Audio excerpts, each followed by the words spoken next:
Hello my dear students, how are you all? Students, welcome to our YouTube channel Alok professionals. Students, हम लोग BCom third semester के बच्चों के लिए एक बहुत ही important core paper GST and indirect tax पढ़ रहे थे। And GST and indirect tax में हम लोग यूनिट 2 कवर कर रहे थे। यूनिट 1 हम लोगों ने पूरा कवर कर लिया था।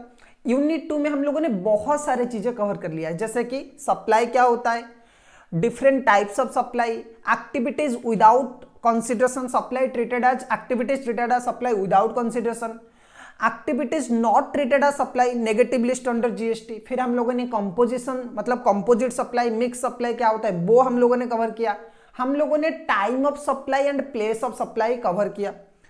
आज हम लोग क्या करने वाले, यूनिट 2 में अब कुछ ही कॉन्सेप्ट बचा है। यूनिट 2 में हम लोग एक और कॉन्सेप्ट कवर करने वाले जिसका नाम है कंपोजिशन स्कीम। अब ये भी एक इंपॉर्टेंट टॉपिक है और इसमें से भी आपके एग्जाम में कभी कभी क्वेश्चन आ जाता है। थ्योरेटिकल हो, प्रैक्टिकल हो, कोई भी टाइप का क्वेश्चन आ सकता है। ठीक है, तो हम क्या करेंगे, इस टॉपिक को बहुत ही आराम से, बहुत लॉजिकली पढ़ने वाले। तो वीडियो को पूरा एंड देखिए। ओके, वीडियो को पूरा, ये जो क्लासेस है इसे पूरा एंड तक देखिए। ओके, और अभी तक अगर आपने जीएसटी, ये आपका पहला क्लास है, मैं आपको बोलूंगा कि ऑलरेडी जीएसटी का कुछ 24 क्लासेस अपलोड हो चुका है हमारे चैनल पे। So go and watch them, starting से पूरा देखिए। जब भी आप क्लासेस देख रहे हो ना, आप देखिए, एक बार देखिए, 2 बार देखिए, जितने बार भी देखना है, लेकिन स्टार्टिंग से पूरा सिक्वेंशनली देखिए, सो दैट आपको जीएसटी का कॉन्सेप्ट बहुत अच्छी तरीके से समझ में आएगा। आपकी कोई भी सिलेबस में जीएसटी, आपके कोई भी सेमिस्टर में जीएसटी हो, अगर आप एक बीकॉम स्टूडेंट हो या फिर एक बीबीए स्टूडेंट हो, आपके लिए ये क्लासेस बहुत ही सुइटेबल है। ओके, ये जो नोट्स में आप लोगों को पढ़ा रहा हूं ना, ठीक है, ये नोट्स आप लोग टेलीग्राम चैनल में हमारा ज्वाइन कर सकते हो। हमारी टेलीग्राम चैनल में ये नोट्स आपको फ्री ऑफ कॉस्ट में मिल जाएगा। ठीक है, चलो सो स्टार्ट करते हैं composition scheme. Sir composition scheme क्या है, इसके बारे में जरा हमें बताइए। देखो, जब भी कोई पर्सन, स्टूडेंट, जब भी कोई पर्सन जीएसटी में रजिस्ट्रेशन लेना चाहता है, सपोज मैं जीएसटी में रजिस्ट्रेशन लेना चाहता हूं। ओके, मैं जीएसटी में रजिस्ट्रेशन अगर लूंगा तो मुझे क्या करना है, जीएसटी में टाइम टू टाइम मैं कितना सेल कर रहा हूं, मुझे कितना जीएसटी, मैंने कितना जीएसटी कलेक्ट किया है, ये गवर्नमेंट को दिखाना पड़ेगा थ्रू रिटर्न। तो उसे जीएसटी का रिटर्न फाइलिंग कहते हैं। जैसे इनकम टैक्स में रिटर्न फाइलिंग है, उसी तरह से जीएसटी का भी रिटर्न फाइलिंग है। ओके, आपने, अगर मैंने जीएसटी में नॉर्मली रजिस्ट्रेशन लिया तो मुझे क्या होगा पता है, मुझे एक चीज करना है, मुझे कुछ नहीं करना है, मुझे जीएसटी का हर महीने मैंने कितना सेल किया, और कितना जीएसटी मैंने कस्टमर से कलेक्ट किया है, जो मुझे गवर्नमेंट को देना है, वो मुझे गवर्नमेंट को बताना पड़ेगा। ठीक है, अब सेल के लिए जीएसटी का एक रिटर्न होता है GSTR1। सेल के लिए एक जीएसटी का रिटर्न होता है जिसका नाम होता है GSTR1। और जितना आपको टैक्स देना है, जीएसटी जितना आपने कस्टमर से कलेक्ट किया है, उसके लिए एक टैक्स होता है जिसका नाम होता है, उसके लिए एक फॉर्म होता है जिसका नाम है GSTR3B। GSTR3B। तो 2 फॉर्म होते हैं, एक होता है GSTR1 जिसमें आपको सेल्स बताना पड़ता है, और एक होता है आपका GSTR3B जिसमें आपको टैक्स देना पड़ता है कि भाई कितना जीएसटी आपको देना है। ठीक है, चलो अब सर तो प्रॉब्लम क्या है, अगर आप सेल कर रहे हो, अगर आपका जीएसटी का रजिस्ट्रेशन है, अगर आपने जीएसटी नंबर लिया हुआ है, तो आपको तो दिखाना पड़ेगा गवर्नमेंट को ये पता होना चाहिए कि आपने जीएसटी कितना कलेक्ट किया है, आपने जीएसटी कितना कलेक्ट किया है, कितना सेल किया है, ये पता होना चाहिए, है कि नहीं। लेकिन यहां पे एक चीज पता है क्या है, कि जीएसटी का रिकॉर्ड मेंटेन करना, आपने जितना सेल किया था उन सबको मेंटेन करना रिकॉर्ड, और उसके बाद उसे गवर्नमेंट को दिखाना, रिटर्न फाइलिंग करना, ये सब एक बहुत, मतलब एक प्रॉब्लमेटिक काम है। ये आपके लिए टाइम कंज्यूमिंग भी है, उसके साथ साथ कॉस्ट इफेक्टिव भी नहीं है। मतलब जो लोग रिटर्न फाइलिंग करेंगे जीएसटी का, उन्हें भी आपको कुछ पेमेंट वगैरह देना पड़ेगा। जो लोग जीएसटी का रिटर्न फाइलिंग करेंगे उन्हें भी आपको कुछ पेमेंट वगैरह देना पड़ेगा, और उसके साथ साथ आपको डॉक्यूमेंट्स भी मेंटेन करना है। तो ये थोड़ा सा बिजनेसमैन को मुश्किल में डालता है। लेकिन गवर्नमेंट ने क्या बोला, गवर्नमेंट ने बोला कि भाई एक काम करते, हम जो छोटे बिजनेसमैन है, बड़े बिजनेसमैन की बात तो अलग है, बड़े बिजनेसमैन के लिए अलग है, बड़े बिजनेसमैन को रूल्स फॉलो करना ही करना पड़ेगा। लेकिन जो छोटे बिजनेस है, जो आम लोग हैं ना, जो छोटे मोटे बिजनेस करते हैं, उनके लिए हम लोग क्या करेंगे, एक सिंपल वाला स्कीम निकालेंगे। ठीक है, जैसे बड़े लोगों ने उन्हें पूरा रूल फॉलो करना है, लेकिन कुछ छोटे लोग हैं जिनके लिए एक सिंपल सा रूल हम लोग बनाएंगे और उस सिंपल सा रूल का नाम है कंपोजिशन स्कीम। ठीक है, तो जीएसटी हमेशा हर किसी को मंथली मंथली देना चाहिए तो देना पड़ता है, लेकिन गवर्नमेंट ने बोला कि ठीक है, अगर मंथली मंथली देने में, मंथली मंथली डॉक्यूमेंट्स मेंटेन करने में आपको मुश्किल हो रहा है ना, आपको प्रॉब्लम हो रहा है, तो कोई बात नहीं, हम क्या करेंगे, आपके लिए एक सिंपल वाला स्कीम निकालेंगे, आप उसे चूज कर सकते हो। ठीक है, और उसी सिंपल वाला स्कीम को हम बोलते हैं कंपोजिशन स्कीम। ठीक है, चलो तो जरा एक बार हम लोग कवर कर लेते हैं, सर कंपोजिशन स्कीम बेसिकली है क्या। देखो, the composition scheme under goods and service tax law is simple and easy taxation system design mainly help to small tax payers such as small traders, small manufacturers, restaurant services. अच्छा, GST normally ये जो composition scheme किया गया है ना, ये simple and easy tax system है जो कि स्मॉल ट्रेडर्स के लिए, मैन्युफैक्चरर्स के लिए और जो रेस्टोरेंट सर्विस प्रोवाइड करते हैं उन लोगों के लिए डेवलप किया गया है। ठीक है, instead of paying GST at normal GST rate and filing multiple returns, A tax pair under this scheme pays tax at a fixed lower rate based on their turnover. This scheme helps reduce compliances burden and encourage ease of doing business. भाई देखो, GST का number आज के time पे एक बहुत ही अच्छा मतलब सिंबल होता है कि आपने एक बिजनेस खड़ा किया। ठीक है, आपकी एक सेपरेट आइडेंटिटी है।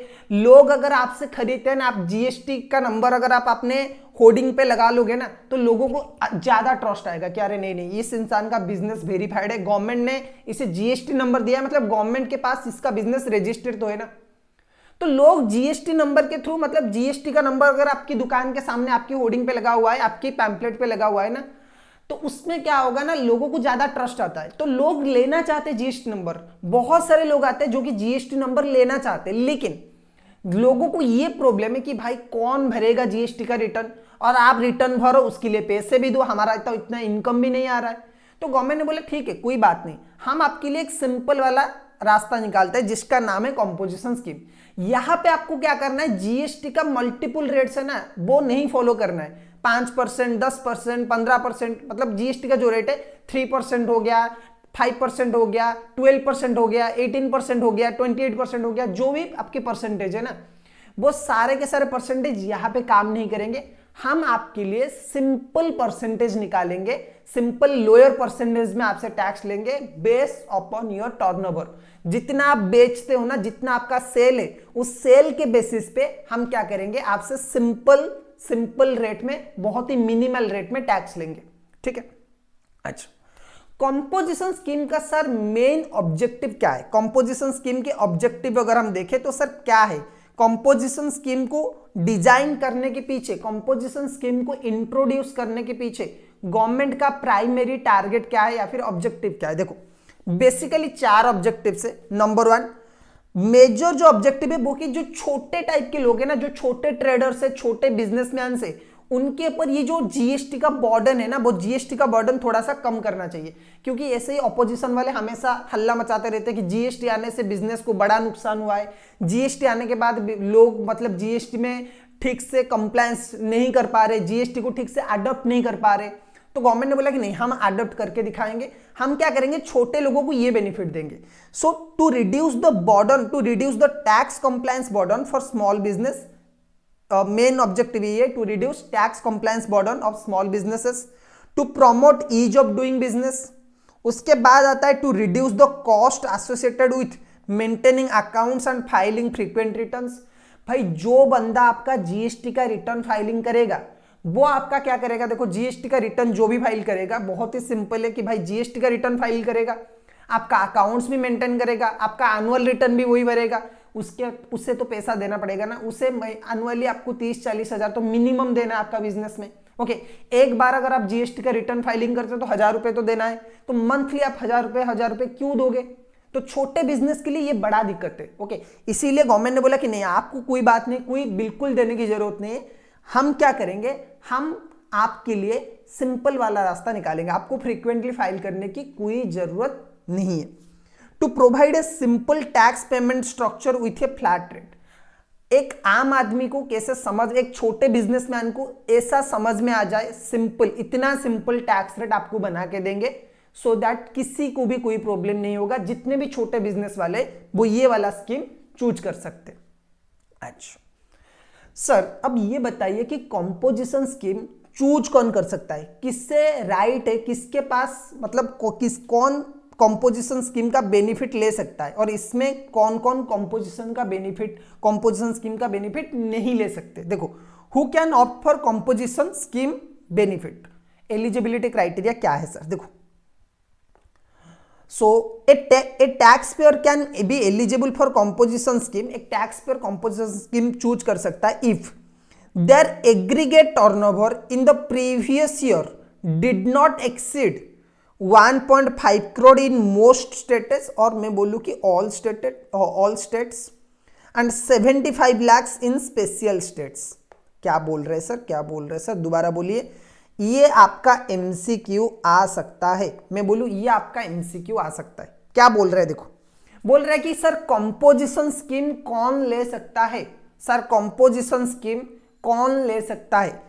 A tax payer can be eligible for composition scheme, एक टैक्स पेयर कंपोजिशन स्कीम तभी ले सकता है जब उसका टर्नओवर मतलब सेल्स, टर्नओवर मतलब एग्रीगेट टर्नओवर मतलब सिंपली आप ये समझिए कि सेल्स है, ओके। जब उसके टोटल सेल्स यानी कि जिस प्रोडक्ट के ऊपर जीएसटी लगता है, जिस प्रोडक्ट के ऊपर जीएसटी नहीं भी लगता है, वो वाला प्रोडक्ट, टोटल सेल्स अगर मैं बोलूं प्रीवियस फाइनेंशियल ईयर में, अगर आप 2025-2026 में जीएसटी पे करना चाहते हो तो इसका पहला, इससे प्रीसीडिंग प्रीवियस ईयर यानी कि 2024-2025, ठीक है।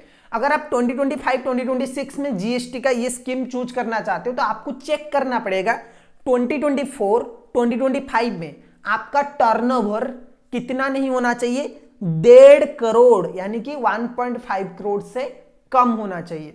1.5 करोड़ से अगर आपका टर्नओवर कम है then you are eligible for composition scheme.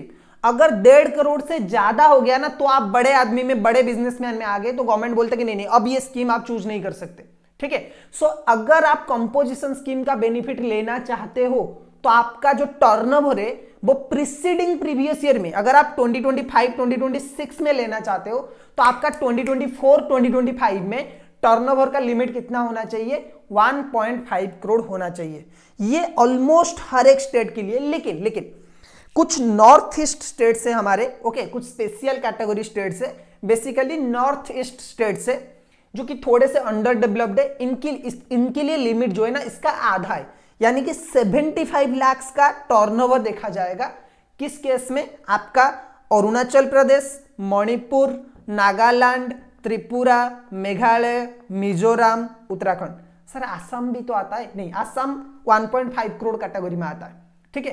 तो आसाम, हिमाचल प्रदेश ये जो होते हैं ना ये 1.5 कैटेगरी में आते हैं, 1.5 सीआर की कैटेगरी में। लेकिन ये जो 8 स्टेट से, अरुणाचल प्रदेश, मणिपुर, मिजोरम, नागालैंड, त्रिपुरा, मेघालय, उत्तराखंड, इनके केस में क्या है, इनके केस में बहुत ही सिंपल है। इनके केस में आपको देखना है 75 लाख का टर्नओवर। अगर 75 लाख या फिर उससे टर्नओवर कम है तो उस केस में क्या होगा, इस स्टेट में आप कंपोजिशन स्कीम ले सकते हो।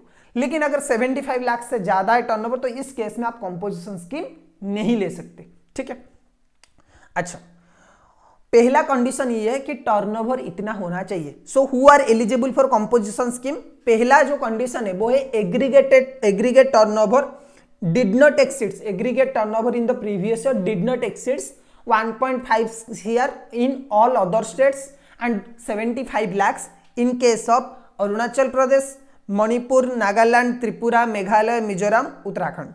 अच्छा, 2 नंबर पॉइंट की अगर मैं बात करूं, they are engaged in supply of the goods, या तो वो ट्रेडर या फिर मैन्युफैक्चरर हो सकते, restaurant services not serving alcohol से, यानी कि सर दारू मना है, सर बार के ऊपर आपका बेनिफिट नहीं लगेगा। क्यों? क्योंकि अल्कोहलिक लिक्योर फॉर ह्यूमन कंजप्शन ऐसे भी आपका क्या है, अल्कोहलिक लिक्योर फॉर ह्यूमन कंजप्शन, ऐसे भी आपका क्या है, जीएसटी में नहीं लगता है। ठीक है, तो इसीलिए रेस्टोरेंट सर्विसेज भी इस बेनिफिट को ले सकते हैं। छोटे मोटे जो रेस्टोरेंट्स है ना वो ये बेनिफिट ले सकते हैं, बट जो रेस्टोरेंट एंड बार है ना, बार एंड रेस्टोरेंट लिखा होता है ना, बार एंड रेस्टोरेंट वाले ये बेनिफिट नहीं ले सकते। बार एंड रेस्टोरेंट वाले ये सर्विसेज नहीं ले सकते। ठीक है, तो supply of the goods, trader और manufacturer, restaurant services, restaurant service providers ये ले सकते हैं, but those who are not serving alcohol, okay. And कुछ सर्विस प्रोवाइडर्स जो होते हैं ना, जो छोटे मोटे सर्विसेज वाले होते हैं जिनका टर्नओवर 50 लाख से कम है। देखो ये जो केस होता है ना, ये जो गुड्स वगैरह सप्लाई करते हैं, गुड्स वगैरह के लिए कितना लिमिट है, गुड्स वगैरह अगर आप सप्लाई करते हो तो लिमिट है 1.5 CR एंड 75 लाख, ओके। सिर्फ सप्लाई ऑफ सर्विसेज के केस में टर्नओवर ये जो है ना, ये सिर्फ और सिर्फ गुड्स के लिए, यहां पे जो टर्नओवर दिखाया जाता है ना, ये सिर्फ और सिर्फ क्या है, गुड्स के लिए। तो सर्विसेज के लिए कितना लिमिट है, अगर आप सिर्फ सर्विस प्रोवाइड करते हो, if you are only providing services और if you are providing both goods और सर्विसेज, देन उस केस में कितना आ जाएगा, 50 लाख का लिमिट आ जाएगा। यानी कि 50 लाख से ज्यादा का अगर आप टर्नओवर करते हो और सर्विस भी प्रोवाइड कर रहे हो तो नहीं होगा। यहाँ पे अदर देन रेस्टोरेंट सर्विसेज की मैं बात कर रहा हूं। रेस्टोरेंट सर्विसेज के लिए एक रूल है, उसके बाद other than restaurant services 50 lakh का लिमिट है। ठीक है, चलो। एंड जो तीसरा चीज है ना, वो रजिस्टर्ड पर्सन होना चाहिए, कि आपको जीएसटी का रजिस्ट्रेशन तो लेना ही पड़ेगा सर। जीएसटी का रजिस्ट्रेशन अगर आपने लिया है तो ही आप क्या कर सकते हो, कंपोजिशन स्कीम का बेनिफिट ले सकते हो।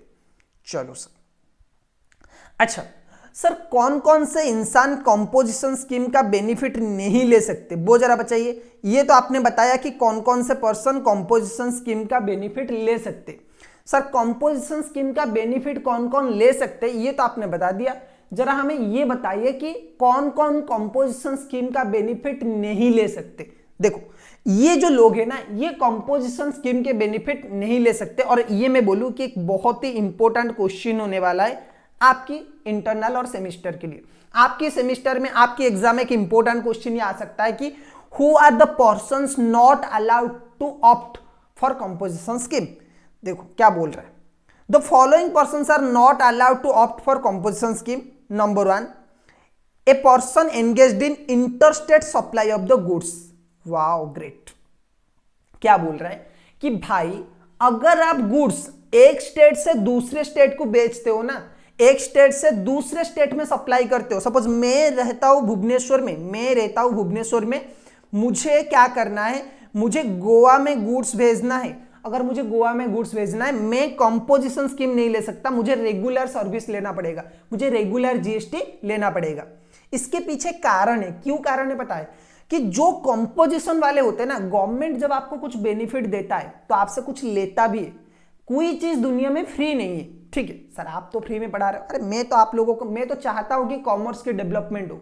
ठीक है, मेरा जो मोटिव है इस चैनल को ओपन करने का, मोनेटाइजेशन वगैरह नहीं है, क्योंकि मैं सीए सीएमए के बच्चों को पढ़ाता हूं, अगर उन्हें पढ़ाऊंगा ज्यादा पैसा आएगा, मोनेटाइजेशन से कितना पैसा आ जाएगा। लेकिन जो मेरा प्राइमरी मोटिव है वो ये है कि जब आप लोग जाके सीए सीएमए करोगे ना, आप लोग जो जाके कभी अगर प्रोफेशनल सर्विसेज करोगे, आप में से कोई अगर टीचर बनेगा ना, तो कैसे पढ़ाते, क्योंकि 90% बच्चों को जीएसटी बीकॉम लेवल में बहुत ही घटिया तरीके से पढ़ाया जाता है, क्योंकि टीचर्स लोगों को नॉलेज नहीं है। जीएसटी अभी अभी आया है, ओनली प्रोफेशनल्स को नॉलेज है।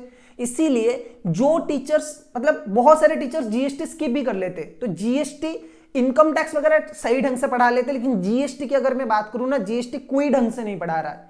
तो इसीलिए ये मेरा जो चैनल है, देखो ज्यादा मैंने जीएसटी का वीडियो अपलोड किया है, क्योंकि बाकी के सब्जेक्ट लोग पढ़ा लेते लेकिन जीएसटी नहीं पढ़ा पाते। ओके, सो ए पर्सन एंगेज्ड इन इंटर स्टेट सप्लाई। तो मैं क्या बोल रहा था कि भाई अगर गवर्नमेंट आपको कुछ बेनिफिट देता है तो बदले में आपसे कुछ लेता भी है। गवर्नमेंट बोलता है कि कंपोजिशन स्कीम आपको लेना है ना, ले लो, हम मना नहीं कर रहे, आप कंपोजिशन स्कीम लो, लेकिन हम आपको आईटीसी नहीं देंगे।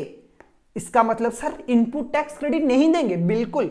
गवर्नमेंट बोल रहा है कि आप छोटे लोग हैं ना, आपको टैक्स नहीं देना है, कोई बात नहीं, आपको जीएसटी का रिटर्न फाइलिंग नहीं करना है, कोई बात नहीं, मत करो।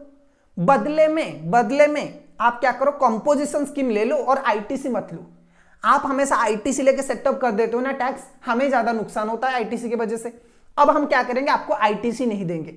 सर अगर आईटीसी नहीं दोगे तो जिस स्टेट को क्रेडिट, अगर आप भुवनेश्वर में रहते हो, मैं भुवनेश्वर में रहता हूं, मैंने गुजरात के एक एम्प्लॉय को, मैं एक मैन्युफैक्चरर हूं और मैंने होलसेलर को बेचा, मैंने होलसेलर को गुड्स बेचा है और मेरा जो होलसेलर है या फिर मेरा जो रिटेलर है वो गोवा में है, तो सर मैं अगर इसे क्रेडिट ट्रांसफर नहीं करूंगा, ये अपने स्टेट में कैसे क्रेडिट ट्रांसफर करेगा? अगर मैं इसे जीएसटी का क्रेडिट नहीं दूंगा तो सामने वालों को कैसे जीएसटी का क्रेडिट देगा? तो डबल टैक्सेशन हो जाएगा, जो कि जीएसटी का अगेंस्ट है। जीएसटी का जो प्रिंसिपल था ना, हमने पहले चैप्टर में पढ़ा था, जीएसटी का जो प्रिंसिपल था, जीएसटी क्यों गवर्नमेंट लाया था कि भाई जीएसटी हम इस वजह से ला रहे to reduce double taxation and cascading effect, cash tax on tax and double taxation, ये दोनों चीजें हम हटा के रहेंगे। इसीलिए तो जीएसटी आया था ना, इसीलिए तो आया था कि पूरे देश में प्रोडक्ट की प्राइस सेम रहे। तो अगर आप आईटीसी नहीं दोगे तो क्या होगा? टैक्स 2 बार लगेगा, अगर टैक्स 2 बार लगेगा तो प्राइस बढ़ेगा, तो जीएसटी का जो ऑब्जेक्टिव है वो तो फुलफिल नहीं हो पाएगा। गवर्नमेंट ने बोला नहीं, ऐसा हम नहीं करने देंगे। आप अपने स्टेट में बेचेंगे तो आप कंपोजिशन स्कीम ले सकते हो, अगर आपको दूसरे स्टेट में बेचना है तो आपको रेगुलर स्कीम में जाना पड़ेगा। You are not eligible for composition scheme, you are not eligible for composition scheme. So the following persons are not allowed to opt for composition scheme. Number 1, person engaged in interstate supply of the goods, person engaged in interstate supply of goods। Second क्या बोल रहा है? Supplier of the goods through e commerce platform such as Amazon, Flipkart हो या TCS applies. TCS का मतलब क्या है? टाटा कंसल्टिंग सर्विस नहीं है, टीसीएस का मतलब है tax collected at source, tax collected at source. So जब भी आप ऑनलाइन सर्विसेज में बेचते हो ना, अमेजन हो गया, फ्लिपकार्ट हो गया, इन सारे प्लेटफॉर्म्स में अपनी गुड्स बेचते हो, आप अमेजन में सेलर हो, फ्लिपकार्ट में सेलर हो, तो उस केस में भी आप कंपोजिशन स्कीम नहीं ले सकते। Okay, if you are a casual taxable person और नॉन रेसिडेंट टैक्सेबल पर्सन, अगर आप इंडिया का नहीं हो और इंडिया में आके गुड्स बेच रहे हो, नॉन रेसिडेंट टैक्सेबल पर्सन हो, अगर आप एक कैजुअल टैक्सेबल पर्सन हो, तो उस केस में भी क्या होगा आपका? उस केस में भी आप कंपोजिशन स्कीम का बेनिफिट नहीं ले सकते। पर्सन प्रोवाइडिंग सर्विसेज, देखो जो लोग सर्विसेज प्रोवाइड करते हैं और जो लिमिट है ना 50 लाख का, उससे ज्यादा का सर्विसेज अगर प्रोवाइड करते हो तो भी आप क्या करते हो? नहीं ले सकते कंपोजिशन स्कीम का benefit. So except restaurant services and notified small service provider, इन लोगों को छोड़ के आप क्या कर सकते हो? अगर सर्विस प्रोवाइड कर रहे हो तो आप क्या कर सकते हो? कंपोजिशन स्कीम का बेनिफिट नहीं ले सकते। अच्छा, और भी है, और कुछ लोग हैं जैसे कि manufacturer of following items, in items का जो भी मैन्युफैक्चरर है ना, उन्हें भी कंपोजिशन स्कीम लेने के लिए मतलब क्या है? रेस्ट्रिक्शन दिया गया कि ये लोग भी कंपोजिशन स्कीम का बेनिफिट नहीं ले सकते। Number 1, ice cream and other edible ice, जो लोग आइसक्रीम का मैन्युफैक्चरर है और एडेबल आइस की मैन्युफैक्चरर है तो वो नहीं ले सकते। तंबाकू और पान मसाला का नहीं ले सकते, गुटखा खैनी वगैरह जो होता है ना, वो नहीं ले सकते। तंबाकू प्रोडक्ट्स वाले भी क्या कर सकते हैं? कंपोजिशन स्कीम का बेनिफिट नहीं ले सकते। एरिएटेड वाटर, जो कोल्ड ड्रिंक्स वगैरह होता है ना, कोल्ड ड्रिंक्स वगैरह हो गया, उसके केस में भी नहीं ले सकते। ब्रिक्स वगैरह अगर आप बनाते हो, fly ash bricks of fossil mills, building bricks, okay, and rooftop tiles अगर आप बनाते हो और आर्थन टाइल्स अगर आप बनाते हो, इनके केस में भी आप क्या कर सकते हो? इनके केस में भी आप गुड्स कंपोजिशन स्कीम का बेनिफिट नहीं ले सकते। इन सारे गुड्स को अगर आप सप्लाई करते हो, मैन्युफैक्चरिंग करते हो, तो आप कंपोजिशन स्कीम का बेनिफिट नहीं ले सकते। अगर आप नॉन टैक्सेबल आइटम जैसे कि अल्कोहलिक लिक्योर फॉर ह्यूमन कंजप्शन हो गया, पेट्रोल वगैरह हो गया, इन सारे आइटम जिसके ऊपर टैक्स अभी जीएसटी नहीं लग रहा है, इन सारे आइटम्स की अगर आप सप्लाई करते हो तो भी आप कंपोजिशन स्कीम नहीं ले सकते। ठीक है, तो स्टूडेंट्स ये था कौन पर्सन कंपोजिशन स्कीम चूज कर सकता है और कौन कौन से पर्सन कंपोजिशन स्कीम चूज नहीं कर सकते। ठीक है, सो थोड़ा सा बड़ा चैप्टर है, मतलब दो क्लासेस में खत्म हो जाएगा। तो आज की क्लास में हम ये जो पार्ट है, आज की क्लास में कंपोजिशन स्कीम को हम यहीं पे एंड करेंगे और इसका एक दूसरा पार्ट होने वाला है जिसमें हम क्या करेंगे? पूरा का पूरा कंपोजिशन स्कीम को खत्म कर लेंगे। ओके, पूरा का पूरा चैप्टर को कंप्लीट करेंगे। सो होपफुली आज का क्लास आप लोगों को पसंद आया होगा। अगर क्लास पसंद आया तो एक बार लाइक कर लीजिए, चैनल को सब्सक्राइब करिए और अपनी सपोर्ट इस चैनल को दिखाते जाइए। हमारा जो ऑब्जेक्टिव है एक बहुत बड़ा ऑब्जेक्टिव है। ओके, सो कॉमर्स को थोड़ा सा डेवलप करना है, तो ये आपकी सपोर्ट के बिना तो हो नहीं सकता। सो जरा अपना सपोर्ट शो करिए चैनल के प्रति। हम फिर मिलेंगे और एक क्लास में। Till then keep learning.